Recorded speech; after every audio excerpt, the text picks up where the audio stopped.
আপনারা যারা আছেন আপনারা বলেন, আমরা কি মিলাদকে ফরজ বলি, ওয়াজিব বলি, আমরা মুস্তাহাব বলি? এটা নবীর মহব্বতের সাথে জড়িত। নবীকে ভালোবাসি বিদায় বেশি বেশি মিলাদ পড়ি, ঠিক কিনা বলেন? এটা নবীর মহব্বতের সাথে জড়িত। হ্যাঁ, সবসময় মিলাদ পড়লে এটা ফরজ হয়ে যায় না। টুপি পরা কি ফরজ? কথা কন না কে? ফরজ। টুপি পরা তো ফরজ না, ওয়াজিবও না। সুন্নতের মধ্যে দুইটা ক্লাস, সুন্নতে মুআক্কাদা আর একটা সুন্নতে জায়েদা। সুন্নতে মুআক্কাদাও টুপি পরা না, এটা সুন্নতে গায়রে মুআক্কাদা। এখন যদি কেউ সুন্নতে গায়রে মুআক্কাদা হিসেবে এই টুপি সবসময় পড়ে, এই জন্য এটা কি ফরজ হয়ে যাবে নাকি? সুন্নত সুন্নতই থেকে যাবে, কিন্তু সবসময় আমল করলে সওয়াব বেশি পাবে। এটাই তো নিয়ম। নবীর মহব্বতের মিলাদ এটা মুস্তাহাব, সবসময় মুস্তাহাব। করলে এটা ফরজ হয়ে যাবে এরকম না। যে যত বেশি মিলাদ পড়বে তার তত বেশি সওয়াব হবে, নবীর মহব্বত বাড়বে, ঠিক কিনা বলেন? এটা সহজ জিনিস। একবার এক মাহফিলে আমাকে প্রশ্ন করছে, আপনারা এত বেশি করেন, মিলাদ পড়েন বা মিলাদের গুরুত্ব এত দেন, যেটা ফরজের মতো বানায় ফেলছেন। তো এখন আমি তখন উত্তর দিয়ে বলছিলাম, ভাই, অজু করার সময় নাকে 3 বার পানি দেওয়া ফরজ না ওয়াজিব, না সুন্নতে মুআক্কাদা না সুন্নতে গায়রে মুআক্কাদা, কোনটা? তো উনি বলছিল যে নাকের ভিতরে 3 বার পানি দেওয়া সুন্নতে গায়রে মুআক্কাদা। নাকে পানি দেওয়া সুন্নত, কিন্তু 3 বার দেওয়াটা কি গায়রে মুআক্কাদা। বেখেয়াল যদি আপনি 3 বারের জায়গায় 4 বার দিয়ে দেন অসুবিধা নাই, বেখেয়াল। 3 বারের জায়গায় বেখেয়াল 2 বার দিয়ে দিচ্ছেন, অসুবিধা নেই, অজু হবে। কিন্তু নিয়মিত সব সময় 3 বার দিলে এই 3 বার পানি দেওয়া কি ফরজ হয়ে যাচ্ছে নাকি? ওটা তো সুন্নত সুন্নতি থেকে যাচ্ছে। নিয়মিত দেওয়ার কারণে এটা কখনো ফরজ হয়ে যাচ্ছে না। ঠিক তেমনি ভাবে মনে রাখবেন, সব সময় মিলাদ পড়লেই মিলাদ ফরজ হয় না, এটা মুস্তাহাব থেকেই যায়। কিন্তু নবীর প্রেমিকরা নবীর সালাম দিতে পছন্দ করে। আল্লাহ বলছে, সাল্লু আলাইহি ওয়া সাল্লিমু তাসলিমা, আমার নবীর উপর দুরূদ পড়ো, সালাম দাও। এজন্য আমরা নবীর দুরূদ সালাম জানাই, ঠিক কিনা বলে?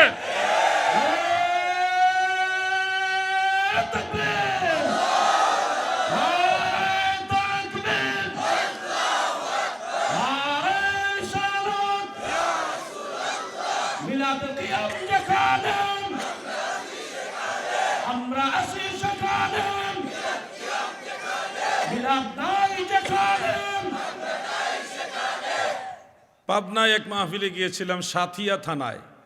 যাওয়ার পরে একজনে প্রশ্ন লিখছে কাগজে যে সাহাবীরা কি দাঁড়ায়া নবীরে সালাম দিছে? সাহাবাই কারাম আমার নবীজিকে দাঁড়ায়া সালাম দিছে কিনা প্রশ্ন করছে আমাকে। তো স্টেজে যারা ছিল তারা বলতেছে না, সাহাবারা দাঁড়ায়া সালাম দেয় না। স্টেজে যারা ছিল তারা বলতেছে আর কি, প্রশ্নের উত্তর শুই না। আমার ডাইনে বামে পিছনে বসা। আমি তখন আবার বলে দিলাম, জি হা, সাহাবাই কারাম নবীজিকে দাঁড়িয়ে সালাম দিয়েছে। মুহূর্তের মধ্যে স্টেজ এবং প্যান্ডেল সব স্তব্ধ হয়ে গেছে। কারণ জীবনে কোনোদিন এই পাবনা জেলায় সাতিয়াতে তারা এই কথা শুনেই নাই, যে ওই অঞ্চলে আর কি, যে অঞ্চলে আমি মাহফিলটা করলাম, শুনেই নাই যে সাহাবাই কারাম দাঁড়িয়ে নবীজিকে সালাম দিয়েছে, কথা শুনেই নাই। এই জন্য তার একটা স্তব্ধ হয়ে গেল। আমি তখন বললাম, শুনুন দাদু, বাড়াবাড়ি করবেন না। সাহাবাই কারাম না, তাবিগণ, বড় বড় ইমামরাও নবীজিকে দাঁড়িয়ে সালাম দিয়েছেন। এর মধ্যে একটা দলিল যেটা তাফসিরে তাবারি শরীফের মধ্যে আছে, সূরা আহজাবের 56 নম্বর আয়াত, যে আয়াতে কারিমাটা আমরা সব বক্তারা পড়ি, ইন্নাল্লাহা ওয়া মালাইকাতাহু ইউসাল্লুনা আলান নবী ইয়া আইয়ুহাল্লাযীনা আমানু সাল্লু আলাইহি ওয়া সাল্লিমু তাসলিমা। এই আয়াতে কারিমা যখন নাজিল হয়েছে, হযরতে কাব ইবনে উজরা রাদিয়াল্লাহু আনহু তিনি বলেন, ফাকুমতু ইলাইহি ওয়া কুলতু আসসালামু আলাইকা আইয়ুহান নবী ওয়া রাহমাতুল্লাহি ওয়া বারাকাতু। তাফসীরে রুহুল বায়ান উল্লেখ, ফাকুমনা ইলাইহি, আমরা সব সাহাবারা দাঁড়ায় গেলাম, কিয়াম করে করে নবীকে সালাম দিলাম। সুবহানাল্লাহ বলে। আমি বললাম যে এই যে দেখেন সহিহ হাদিস, এটা সহিহ হাদিস, সাহাবাই কারাম নবীজিকে দাঁড়িয়ে সালাম দিয়েছে। এখন আপনি বলতেছেন সাহাবাই কারাম দাঁড়িয়ে নবীজিকে সালাম দেয়নি, আপনার কথার কোনো দলিল নাই। কিতাবুল আন্দাজ সারা, কিতাবুল আন্দাজ এটাই হলো ওয়াহাবিরার বড় দলিল। এরা যখন কোরআন হাদিসের রেফারেন্স দিতে পারে না তখন তারা আন্দাজের উপরে চালায়। ওয়াহাবি কইলে কি রেগে যান নাকি কেউ? আমারে সুন্নি কইলে তো আমি রেগে যাই না, আমি রেগে যাই না, কারণ আমি সুন্নি। সুন্নি মানে নবীর দল, নবীজিকে যারা ভালোবাসে, নবীর সুন্নার অনুসরণ করে, আহলুস সুন্নাহ ওয়াল জামাতের আকীদাকে লালন করে, তাদেরকে বলা হয় সুন্নি।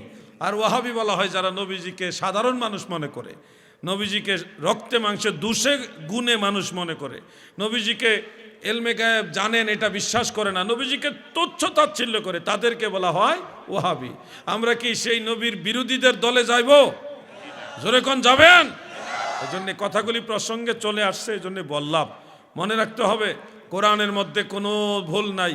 কোরআন আমরা পড়ি, পড়ার সময় দেখি কোন জায়গায় লেখা আছে নবীর শানমান। আর যারা ওয়াহাবি নজদি তারা কোরআন পড়ার সময় দেখে কোন জায়গায় লেখা আছে নবী আমরার মতো মানুষ। আমরা কোরআনে খুঁজি নবীর শান, তারা কোরআনে খুঁজে নবীর দোষ। একই কোরআন। মৌমাছি ফুলের মধ্যে গিয়ে পানি আনে, বানায় মধু। ভুমরা পোকা একই ফুলের পানি নিয়ে বানায় বিষ। ফুলের পানিতে দোষ না, দোষ হইল ভুমরা পোকার মুখে, ঠিক কিনা? আমরা যারা নবীর প্রেমিক, নবীর শান কোরআনের প্রতিটি পাতায় পাতায় খুঁজে পায়, ঠিক কিনা বলে? আর যারা নবীর দুশ্মন তারা কোরআনে খুঁজে বলে কোন জায়গায় লেখা আছে নবী আমরার মতো মানুষ। বেশ কমটা হইল ইমানের জায়গাটা কলবের মধ্যে, ওই কলবের মধ্যে ভেজাল। ইমান মোহাব্বত আমার নবী মুস্তাফার গো, সেই নবীর মহব্বতের এই মাদ্রাসা, এই মসজিদ, এই নবীর মহব্বতের মাদ্রাসার মধ্যে আজকে 4টা ছেলে কোরআনের হেফজ সম্পন্ন করে পাগড়ি মাথায় দিয়েছে গো। এই 4টা ছেলে আল্লাহর কোরআনের হাফেজ হয়েছে। হাসর ময়দানে তারা যদি আমল নিয়ে মরতে পারে, ইমান নিয়ে মরতে পারে, হাসর ময়দানে প্রতিটি ছেলে তার বংশের 10 জন লোককে শাফাআত করে জান্নাতে নিয়ে যাবে। সাধারণ 10 জন নয় গো, দয়াল নবীজি বলেছে আল্লাযী কাদ ওয়াজাবাত লাহুন নার, যাদের জন্য জাহান্নামে যাওয়া জরুরি হয়ে গেছে, এমন 10 জনকে সুপারিশ করে একজন হাফেজ সাহেব জান্নাতে নিয়ে যাবে। এই হাফেজে কোরআন সব সময় মাদ্রাসা থেকে বের হোক, আমরা চাই কিনা বলেন? সবাই বলেন চাই কিনা?